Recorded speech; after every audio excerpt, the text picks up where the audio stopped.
Lecture de l'épître du bienheureux apôtre Paul aux Colossiens. Mes frères, rendons grâce à Dieu le Père qui nous a rendus dignes d'avoir part à l'héritage des saints dans la lumière. Il nous a arrachés à la puissance des ténèbres et nous a transplantés dans le royaume de son Fils bien-aimé, en qui nous avons la rédemption par son sang et la rémission des péchés, qui est l'image du Dieu invisible, le premier-né de toute créature, parce qu'en lui tout a été créé, au ciel et sur la terre, les choses visibles et les choses invisibles, les trônes, les dominations, les principautés, les puissances, tout a été créé par lui et pour lui. Et il est lui avant toute chose, et toute chose subsiste en lui. Et lui-même est la tête du corps de l'Église. Il est le principe, le premier-né d'entre les morts, afin d'être entre toutes choses le premier. Car il a plu au Père que toute plénitude résidât en lui, et par lui de réconcilier toutes choses en lui, soit celles qui sont sur la terre, soit celles qui sont dans le ciel, en établissant la paix par le sang de sa croix, en Jésus-Christ notre Seigneur. Puis de Saint-Évangile, selon saint Jean.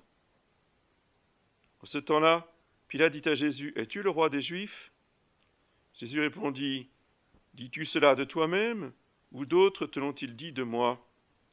Pilate répondit, « Est-ce que je suis juif, moi ? Ta nation et les princes des prêtres t'ont livré à moi, qu'as-tu fait ?» Jésus répondit, « Mon royaume n'est pas de ce monde. Si mon royaume était de ce monde, mes serviteurs auraient combattu pour que je ne fusse pas livré aux Juifs. Mais mon royaume n'est point d'ici. » Pilate lui dit alors, « Tu es donc roi ?» Jésus répondit, « Tu le dis, je suis roi. Voici pourquoi je suis né, pourquoi je suis venu dans le monde, pour rendre témoignage à la vérité. Quiconque est de la vérité, écoute ma voix. »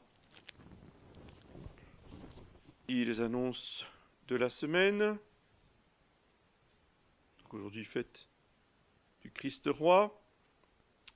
Lundi 26, Saint Évariste. Mardi 27, Vigile des apôtres Saint Simon et Saint Jude. Mercredi 28, fête des apôtres Saint Simon et Saint Jude.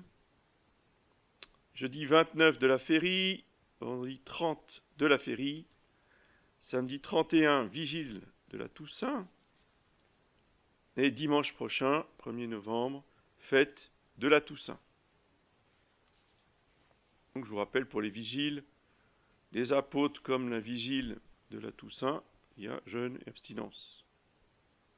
La messe aux horaires habituels, 9h, sauf vendredi, samedi. Au nom du Père, et du Fils, et du Saint-Esprit, ainsi soit-il. Mes bien chers frères, nous avons la grâce de pouvoir célébrer, solenniser, chanter la messe du Christ roi. Soyez connaissants, ce n'est pas indu et ce n'est pas automatique. C'est d'autant plus important cette année que les circonstances dans lesquelles nous vivons nous manifestent toujours plus les conséquences de l'absence du Christ roi. Il y a deux manières pour Jésus-Christ de régner. Soit il règne par ses bienfaits, par ses lois, par ses gouvernements qui lui sont soumis, soit il règne par son absence, par les malheurs et les malédictions qui s'abattent sur ceux qui ne veulent pas qu'il règne sur eux.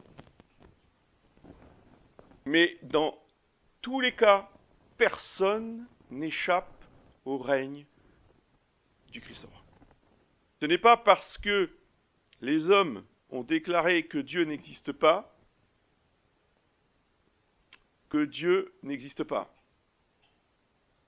Il est toujours aussi puissant, il est toujours aussi infini, il est toujours aussi éternel. La parole des hommes est vaine lorsqu'elle nie la réalité divine. C'est l'occasion de rappeler la cause de ce que nous voyons aujourd'hui et de ce que nous allons voir demain, qui sera pire que ce que nous voyons aujourd'hui. Aujourd'hui, c'est juste le commencement. La cause, c'est tout ce dont nos sociétés sont fiers et s'enorgueillissent. Ça commence par la liberté d'expression. La sacro-sainte liberté d'expression que tout le monde veut défendre aujourd'hui. Qu'est-ce que c'est que ça? Mais il suffit de les écouter. Ce sont eux les professionnels de la liberté d'expression. C'est que j'ai le droit de commettre tous les sacrilèges que je veux.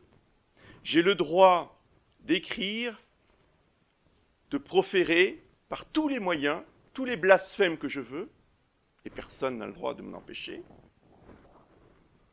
J'ai le droit de proclamer toute religion que je veux, de choisir la religion que je veux et de la répandre et de faire autant d'adeptes que je veux. C'est ça, la liberté d'expression, qui est indissociable de la liberté religieuse. Toutes ces libertés qui ont été solennellement condamnées par l'Église de nombreuses fois, mais dont l'exposé le plus synthétique que je vous recommande de lire à tous, c'est l'encyclique de Léon XIII, Libertas, justement sur les libertés modernes, toutes condamnées. Vous avez avant Pie IX, le Syllabus, vous avez avant Grégoire XVI, Mirarivos, tous ces documents-là qui devraient être dans toutes les bibliothèques catholiques. Autre cause, qui est la conséquence, et qui arrive juste après, la séparation de l'Église et de l'État, 1905, qui déclare officiellement que l'État n'est plus antichrétien. C'est formidable. Maintenant, l'État était antichrétien. Révolution française, les massacres, les guillotines, tout ça. Là, c'est fini. Maintenant, on aime bien tout le monde. Oui. Et on aime bien les catholiques. Alors, de quoi on se plaint? Sauf que les catholiques n'ont absolument plus le droit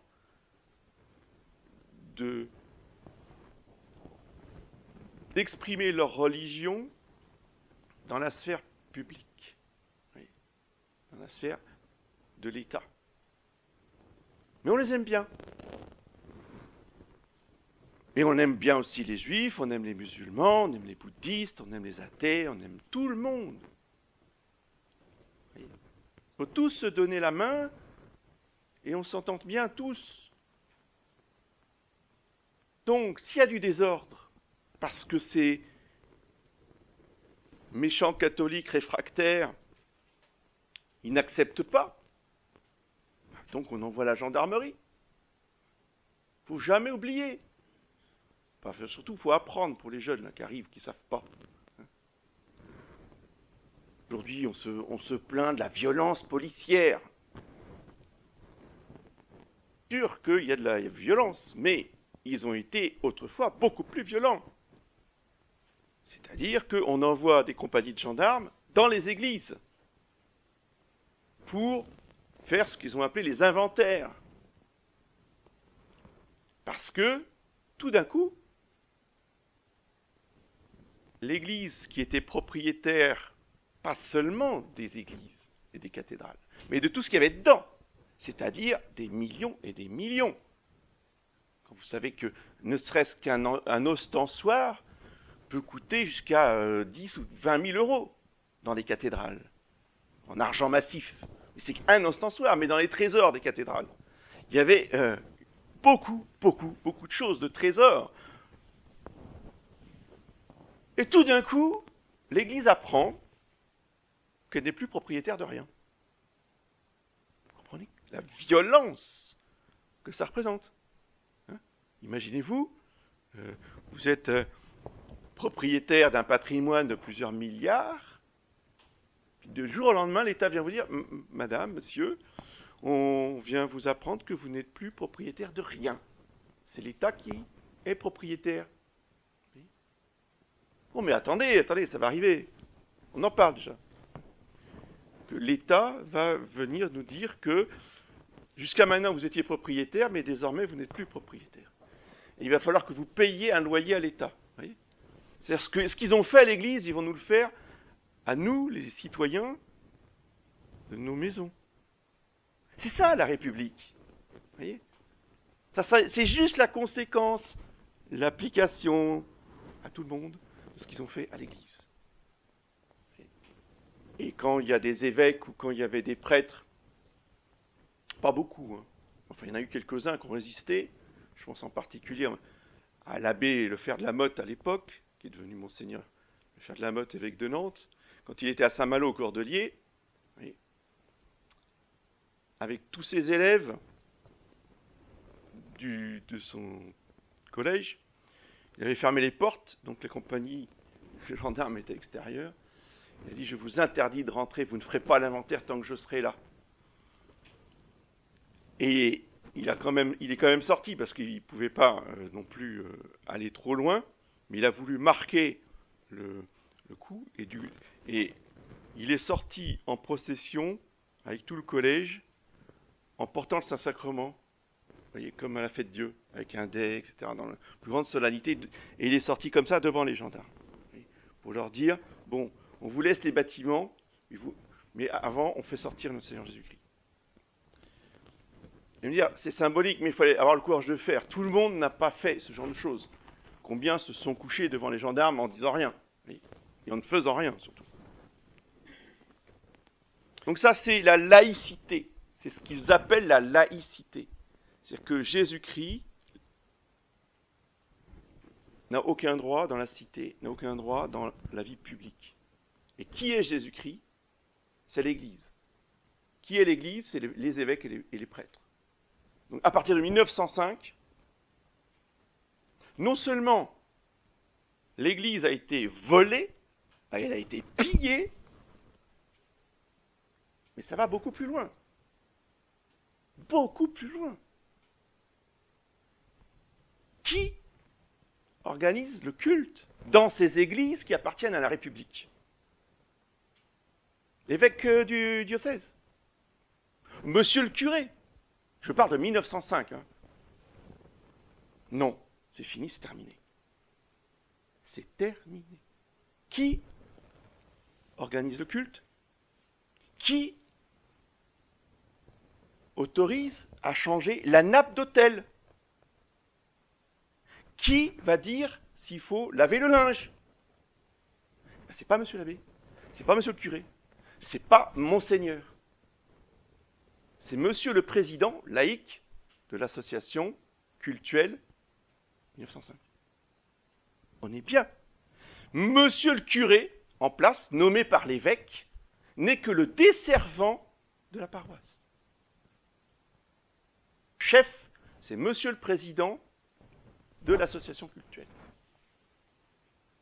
Et face à cette loi qu'a fait Saint Pilice, d'abord il a condamné la loi dans une encyclique qu'il faut que tout le monde lise, qui s'appelle Vehementernos. Ensuite, il a interdit aux prêtres et surtout aux évêques de se plier à cette loi. Rejet total.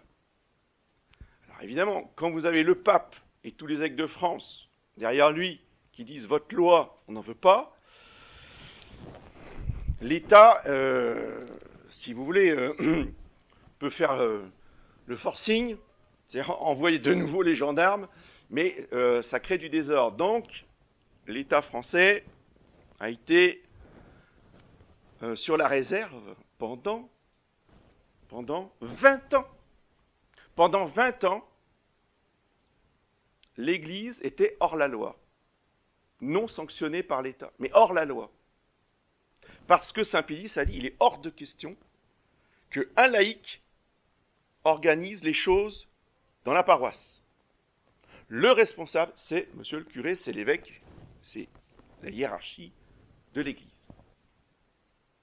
Et après 25 années de conflits, de discussions, de tractations, l'État a lâché, en 1930, en acceptant que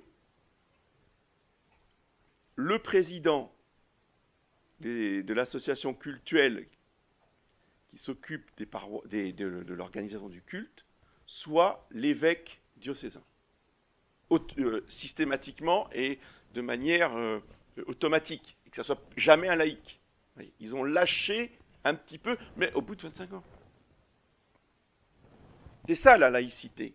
Voyez, et c'est exactement le même esprit que la constitution civile du clergé, voyez, où c'était les laïcs qui élisaient le curé, qui élisaient l'évêque.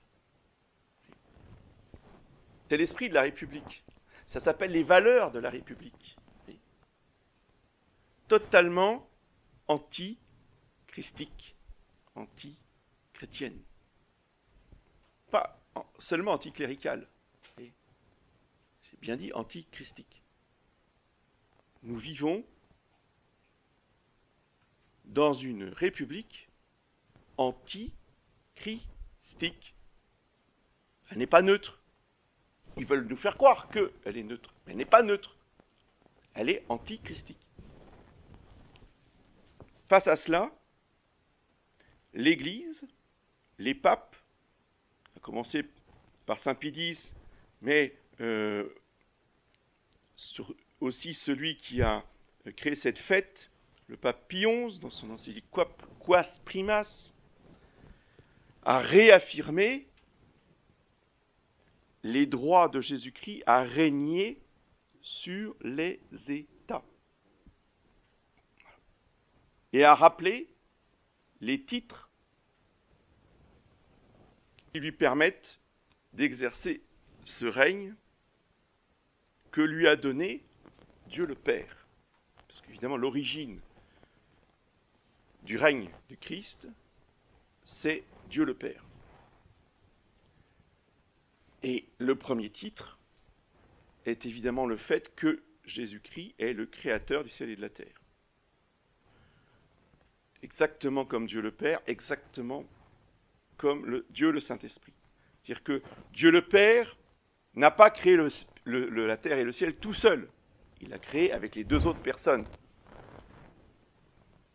C'est pour ça que, maintenant que Jésus-Christ est remonté au ciel, vous voyez,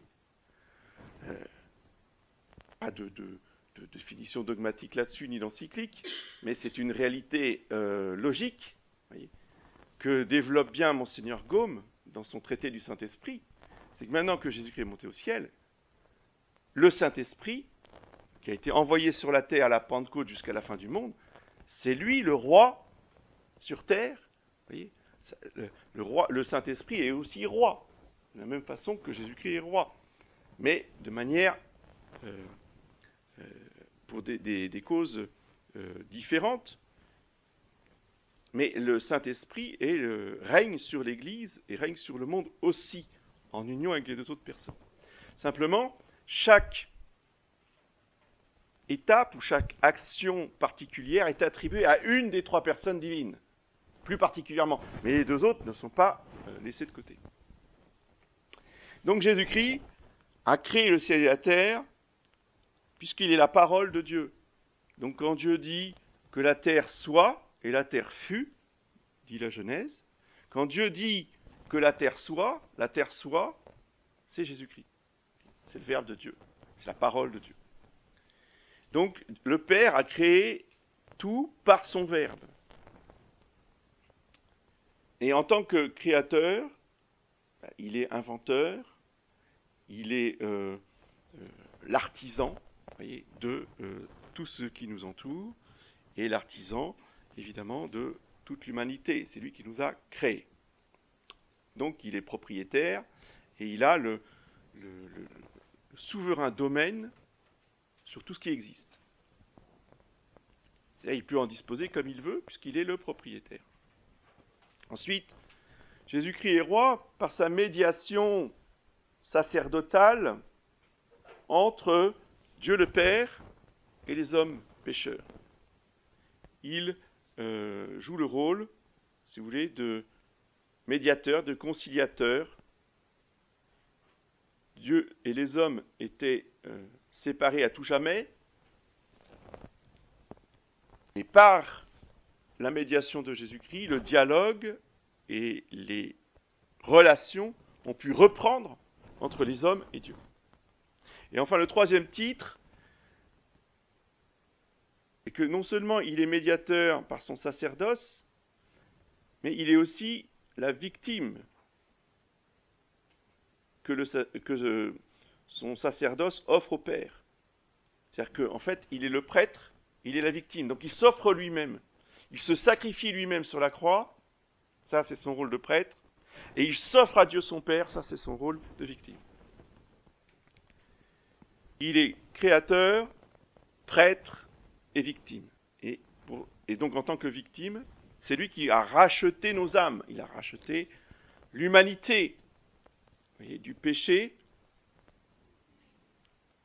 Et comme il a payé ce rachat de son sang, eh bien, il a le droit de régner sur tous les hommes, pas simplement sur un pays, pas simplement sur l'Europe. Mais oui, mais qu'est-ce que les Chinois ont à faire avec la doctrine de l'Église romaine? Eh bien, les Chinois, ils ont à faire que s'ils veulent aller au ciel, ils doivent adhérer à l'enseignement de l'Église romaine et renoncer à leur conception païenne. C'est obligatoire s'ils veulent aller au ciel. Ce sont les principes généraux que le pape Pie XI rappelle et que l'Église a toujours enseigné pour la royauté de Jésus-Christ sur les États. Parce que l'État a exactement la même finalité ultime que les individus. Pourquoi ? Parce que l'État est composé d'individus. Et on ne peut pas imposer, maintenant on voudrait nous l'imposer, mais si on respecte l'ordre naturel des choses, on ne peut pas imposer aux hommes d'être schizophrènes. À la maison, je suis catholique. Dès que je franchis le seuil de ma maison, je deviens neutre et laïque. Dès que je rentre dans mon entreprise, dans mes bureaux, je suis absolument plus catholique. Je suis un citoyen neutre. C'est pas possible. Nous sommes catholiques par essence, par nature, par grâce, plutôt pas par nature, nous sommes catholiques par grâce tout le temps, pas simplement 8 ou 10 heures par jour. Je ne me mets pas à genoux le matin pour faire ma prière, et puis, à 10 heures du matin, je rigole avec les collègues de tous les sacrilèges qu'ils peuvent dire, ou de tous les blasphèmes qu'ils peuvent prospérer, qu'ils trouvent très drôles, et ils rient tous, et moi je vais rire avec eux, parce que là je suis au bureau. Vous voyez, c'est inconcevable. Oui, mais il va y avoir des conséquences, on va me regarder de travers, et après on va plus me dire bonjour. Ah bah peut-être. Ah ça c'est possible, mais c'est pas le sujet. Le sujet c'est que je suis catholique du matin jusqu'au soir, où que je sois, quoi que je fasse. C'est ça le règne du Christ roi, pour moi. On ne va pas me travailler la plante des pieds avec un chalumeau. Non, c'est pire. On va rigoler. On va dire, toi, t'es complètement dingue. T'en es là encore. Un pauvre garçon. Tu fais pitié. Et ça nous paralyse. Est-ce qu'on a le courage, ne serait-ce que de faire un signe de croix à la cantine, devant les collègues? Et pourtant, il n'y a pas mort d'homme. Hein. Mais le regard des autres, le jugement des autres, peut faire plus de mal que les tortures des soldats romains au début de l'Église. Vous voyez ? Le règne du Christ roi, ça va jusque-là. C'est-à-dire que dans l'espace public, alors, il ne s'agit pas, encore une fois, de faire de la provocation et du prêchi-prêcha. Je l'ai dit souvent, je me permets de le faire un petit rappel. Hein. On n'est pas là pour expliquer catéchisme à ses collègues, et encore moins à son patron. Bon, d'accord. Mais il est hors de question qu'on renie sa religion sous prétexte que il y a des musulmans qui travaillent avec nous. Justement, les musulmans, eux, ils seront contents de voir qu'il y a un catholique qui a le courage de montrer sa religion publique. Les seuls qui nous soutiennent dans ce genre de situation, c'est les musulmans. Et pourquoi est-ce qu'ils méprisent et pourquoi est-ce qu'ils veulent égorger tous les Français Parce que, et pas que d'aujourd'hui, hein, parce que là on dit, bon, les aujourd'hui, mais non, mais même au fin 19e siècle, même au début du 20e siècle, au moment de la colonisation, ce que disaient les Marocains ou les Algériens aux Français qui venaient les coloniser. Vous n'avez pas de religion. Relisez les livres de Psychari, par exemple, Ernest Psychari, qui a fait des explorations au désert, ou Charles de Foucault. Il nous donne ces témoignages que les autochtones là-bas, ils étaient exactement comme les immigrés ici, ils nous méprisent profondément, ils n'hésiteront pas à égorger tout le monde parce que nous n'avons pas de religion. Parce que nous sommes devenus des renégats. Par contre, et ça je témoigne parce qu'on me l'a dit, je l'ai entendu, même quel que soit le niveau social, y compris sur les chantiers, voyez, quand un catholique a le courage, dans la cabane de chantier, de faire son bénédicité devant tout le monde, les seuls qui rigolent, c'est les Français. Tous les musulmans sont respectueux et approuvent la personne en question. Donc il faut que nous retrouvions le courage de nos convictions dans l'espace public. Le pape, lorsqu'il enseigne dans son magistère universel, eh bien, il enseigne tous les hommes de toutes les nations. C'est pour ça que c'est universel. Il n'a pas à parler spécialement pour les Autrichiens, les Espagnols. Non, ça n'a pas de sens. Ni pour les Français. Bon. Mais ce n'est pas pour autant qu'il n'y a pas des spécificités pour chaque nation. Et il est absolument indispensable dans ce processus de réaffirmation du Christ roi,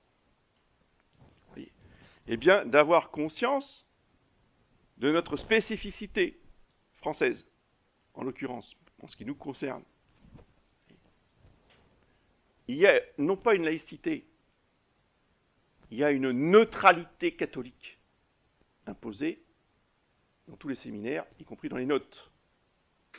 Parce que ce sont des séminaires internationaux. Puis les directions ne sont pas françaises. Donc les Français, commencez pas à jouer les petits coqs. J'ai entendu ça tout mon séminaire. C'était interdit de parler de la mission divine de la France. Au nom du respect des autres séminaristes. Donc du coup, on ne parle plus de rien. Et on a même été jusqu'à enseigner, alors je l'ai entendu au séminaire, je l'ai non pas entendu moi-même, mais j'ai lu et j'ai vu des vidéos sur des colloques à l'Institut Saint-Pédis, où on niait carrément le miracle de la Sainte-Ampoule. Clovis n'a jamais été sacré, évidemment, parce qu'il n'y a pas de Sainte-Ampoule. Clovis, il a été baptisé, c'est tout, point. Le premier sacre de roi, c'est Pépin le Bref. Mais avant, jamais rien. Donc, miracle des écrouelles, c'est de la rigolade, c'est des légendes. Voilà ce qui est enseigné. Comment voulez-vous que le Christ règne sur des gens qui renient les grâces fondatrice du Christ roi en France. Nous avons perdu l'esprit de foi. Ça suffit pas de croire dans les credos. Ah, nous sommes des traditionalistes, nous adhérons au dogme. Très bien. Oui, mais Jésus-Christ n'est jamais intervenu dans l'histoire de France. Ah bah non. Là, il y a une contradiction, mais fondamentale. Il faut aller jusqu'au bout de notre foi dans les réalités concrètes historiques. Et être fier de cette identité surnaturelle, de ces grâces reçues, voyez, connaître son histoire et transmettre aux enfants l'histoire. Parce que la République, que ce soit dans les écoles publiques ou que ce soit dans les écoles privées, j'en sais quelque chose, j'ai connu ça toute mon enfance, des cours d'histoire épouvantables, avec des profs de gauche, parce qu'évidemment, les professeurs d'histoire sont en général tous de gauche, et ils nous mettent les plus virulents, pour nous faire détester la France catholique, évidemment. Si nous, dans nos familles et nos collèges traditionnalistes, ah oui, on vénère la monarchie française, mais de façon purement humaine, en excluant toute l'intervention surnaturelle, en ne parlant jamais de la triple donation de Sainte Jeanne d'Arc, qui fait que, juridiquement parlant, notre Seigneur Jésus-Christ est le propriétaire de la couronne de France. Vous voyez, ça a été inscrit par notaire, qu'il est le vrai roi de France, juridiquement parlant. Parce que Charles VII, en tant que roi, a abandonné ses droits naturels sur la couronne pour les transmettre à Jésus-Christ. Donc cette triple donation est absolument fondamentale pour la France. Si on évacue cet acte historique de notre enseignement, eh bien, nous ne pourrons jamais retrouver le règne de Jésus-Christ sur la France. On ne peut pas nier, comment dire, pas forcément nier, mais au moins oublier, passer sous silence un acte aussi fondateur et important que la triple donation de la France par Sainte Jeanne d'Arc. Et ce n'est pas de l'orgueil de dire ça. C'est juste de la fidélité et de la reconnaissance. Il faut rester humble. Ça donne des devoirs. Ça ne donne pas une fierté plus particulière. C'est pas parce que Sainte Jeanne d'Arc a donné la France à Jésus-Christ que ça y est, les Français, c'est les meilleurs du monde. Vous voyez, n'ayons pas cet état d'esprit complètement stupide qui a enivré une partie de la noblesse. Et c'est cet orgueil de la noblesse qui a engendré quoi? Le gallicanisme. Heureusement que, évidemment, qu'il y a toujours eu des individus qui sont restés fidèles à Rome. Mais je veux dire, la société française, à son plus haut niveau, voyez, avait cette mentalité de se croire supérieur au pape. Et quand Jésus crie dans l'évangile d'aujourd'hui, dit « Quiconque est de la vérité écoute ma voix », c'est quoi la voix de Jésus-Christ? C'est la voix de l'Église, c'est la voix du pape. Aujourd'hui, dans la suite des siècles, la voix de Jésus-Christ, c'est la voix du pape. Donc, si on n'écoute pas la voix du pape, qu'on soit roi, qu'on soit noble, qu'on soit évêque, qu'on soit curé, voyez, eh bien, on méprise Jésus-Christ. On nie la royauté de Jésus-Christ sur nous. Et cela, évidemment, a été progressif à travers l'histoire. Et donc, il nous faut, nous, revenir à la véritable doctrine de la royauté de Jésus-Christ dans tous ses détails. Et transmettre ça à nos enfants, à nos petits-enfants, et à nos arrière-petits-enfants, oui, pour contrer cette laïcité qui n'est pas simplement à l'extérieur, chez chez les autres. Parce que nous, dans nos familles, dans nos écoles, dans nos chapelles, nous, on n'est pas comme ça. Si. C'est moins fort, c'est moins violent, c'est plus catholique. Mais éliminer toute intervention surnaturelle depuis Clovis jusqu'au dernier roi sacré, pour le miracle des écrouelles par exemple, c'est déjà préparer le lit de la révolution et de la laïcité. Voyez. Quand Louis XIV écrit dans des édits, dans des documents juridiques officiels, que le sacre du roi n'est juste là que pour faire mieux accepter au peuple son pouvoir, c'est un reniement du Christ roi. Oui. On n'a pas attendu la République pour ça. Quand Charles VI, dans un édit royal, dit que quand le roi meurt, son fils est roi à l'instant même, d'où l'expression « le roi est mort, vive le roi », c'est un reniement direct de la royauté de Jésus-Christ.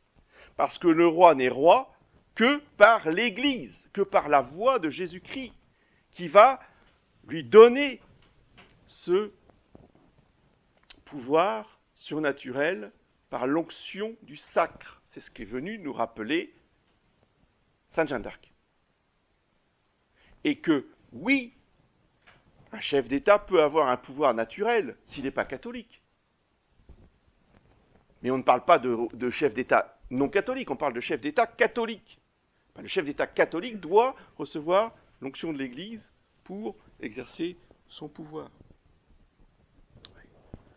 Vous remarquerez que l'Église, et Pie XI en particulier, parce que c'est lui qui a fait cette messe, a choisi l'Évangile où Jésus-Christ, devant Pilate, réaffirme sa royauté. Est-ce que je suis roi ? Est-ce que tu es roi ? Oui, tu l'as dit, je suis roi.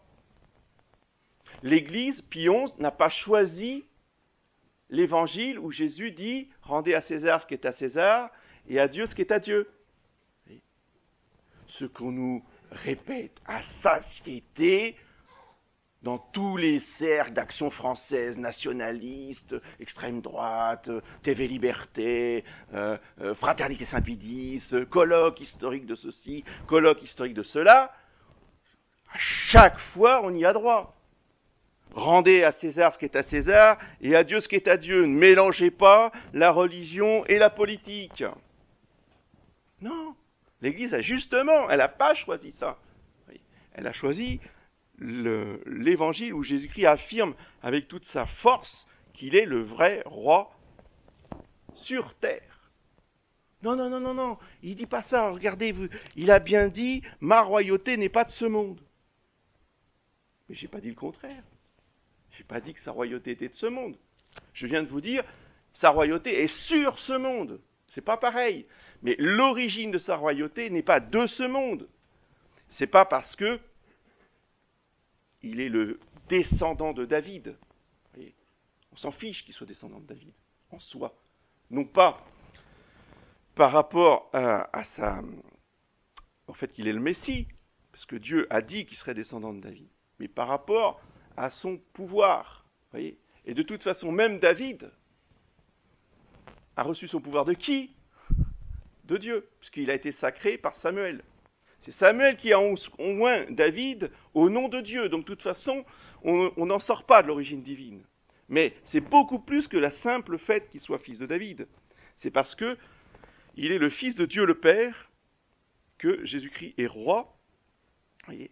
Donc c'était important que du côté de sa nature humaine, il y ait cette descendance royale, mais cette royauté humaine ne lui donnait pas le titre de royauté universelle. Elle leur a donné le titre de roi des Juifs, uniquement d'Israël. Oui, ça d'accord, effectivement, mais Jésus-Christ est beaucoup plus que simple roi des Juifs. Il est le roi de toutes les nations. Et pour être roi de toutes les nations, il le reçoit de son père et non pas de David. Oui. Donc, cette royauté universelle, il faut la réaffirmer jusque dans les détails de notre histoire et dans les détails de notre vie du matin jusqu'au soir au coucher. En n'oubliant pas la prière du matin, la prière du soir. Oui. Et c'est pas parce qu'on est au travail qu'on ne peut pas, à un moment donné, si on a un peu de liberté, soit qu'on est en voiture, soit qu'on a un moment de libre, on peut très bien dire une dizaine de chapelets, même au travail, voyez, pour sanctifier ce travail. C'est justement aussi le moment de prier pour ses collègues, de prier pour son patron, de prier pour son entreprise. Qui pense à prier pour sa hiérarchie professionnelle? Oh, mais si vous saviez comment ils sont, oui, mais justement, ils sont peut-être épouvantables, mais c'est justement pour ça qu'il faut prier pour eux. Voyez, c'est ça le Christ roi. C'est qu'on ne se contente pas de prier uniquement pour les catholiques, notre famille, nos amis. Oui, non, mais il y a aussi l'entreprise, il y a aussi le directeur de l'école, les cadres, etc., etc. Là où on travaille, on prie pour ceux qui nous entourent, afin que, justement, malgré l'ambiance laïque, eh bien, les saints anges interviennent pour atténuer les choses, améliorer les choses, vous voyez. On ne va pas le faire nous-mêmes, mais le fait qu'on prie l'ange gardien pour aller trouver le collègue ou aller trouver le supérieur avant de lui parler, c'est déjà faire intervenir le règne de Jésus-Christ dans la sphère publique professionnelle. Eux, ils ne le sauront pas, mais nous, on saura que si l'entretien s'est bien passé, c'est parce qu'avant, on a envoyé son ange gardien. Ce sont des choses très concrètes, voyez, mais c'est comme ça qu'on détruit la mentalité laïque dans nos vies. Parce que quand on grandit en oubliant tout ça, eh bien après, à l'âge adulte, on n'y pense pas. Donc on est au travail comme les autres, c'est-à-dire qu'on a des interactions humaines et on ne fait jamais intervenir. Qu'est-ce que l'ange gardien va faire dans le bureau de mon patron? Eh bien, il va faire beaucoup de choses, justement. C'est ça le règne du Christ roi. C'est qu'on envoie son ange gardien dans le bureau du patron. Tout simplement. Éventuellement, on lui met une médaille miraculeuse dans son bureau, on lui met du sel béni, puis on se rend compte que la semaine d'après, il n'est plus là. Mais vérifiez, hein, ce que je vous dis là, c'est du vérifié. Ça a été fait. Donc, parce qu'il y a des nuisibles aussi. Hein, donc, ça ne sert à rien de faire une grève. C'est tellement plus facile de mettre du sel béni dans le bureau. Et c'est beaucoup plus efficace, parce que je vous dis, après, il n'est plus là. Donc, il faut que nous retrouvions cet esprit de foi. Il faut que nous retrouvions cet esprit surnaturel qui fait que Jésus-Christ a sa place partout, dans tous les aspects de la vie publique, privée, familiale, sociale, politique. Et les Français sont les plus atteints pour ça. Parce que regardez, les Américains, vous allez me dire, ils ne sont pas catholiques. D'accord, je sais qu'ils ne sont pas catholiques. Mais au moins eux, à chaque réunion de ministres, quand le président réunit ses ministres, on commence par la prière, signe de croix, notre Père, signe de croix. Personne ne conteste ça. Le président va prendre ses fonctions, il prête serment sur quoi? Sur la Bible. Vous allez me dire, ah oui, mais c'est la Bible protestante. Je sais, mais c'est quand même la Bible. On ne voit pas un président français jurer sur la Bible. Donc, il faut que nous fassions un effort plus violent peut-être que les autres peuples pour remettre la religion au cœur de toutes les actions publiques. Il n'y a pas si longtemps que ça, il y avait un grand crucifix dans chaque tribunal, dans tous les tribunaux. Et justement, quand on jurait de dire la vérité, on jurait sur l'écriture sainte. Tout ça a été évidemment balayé par la laïcité et la séparation de l'Église et de l'État, mais avant cette loi-là, grâce au Concordat, il y avait ça. En Italie, grâce au Concordat de Mussolini, avec Pie XI justement, de nouveau, les crucifix sont rentrés dans toutes les classes des écoles et dans tous les tribunaux. Et même, on rentre dans un commissariat ou dans une gendarmerie, la première chose qu'on voit, c'est le crucifix. C'est des choses normales. que dans un bureau d'interrogatoire, on met un crucifix. Ça change tout de suite l'ambiance. Il faut se réapproprier, il faut se réhabituer à penser comme ça. C'est l'ordre normal des choses, c'est ce que Jésus-Christ veut pour régner dans tous les domaines de notre vie privée et publique. Mon Père.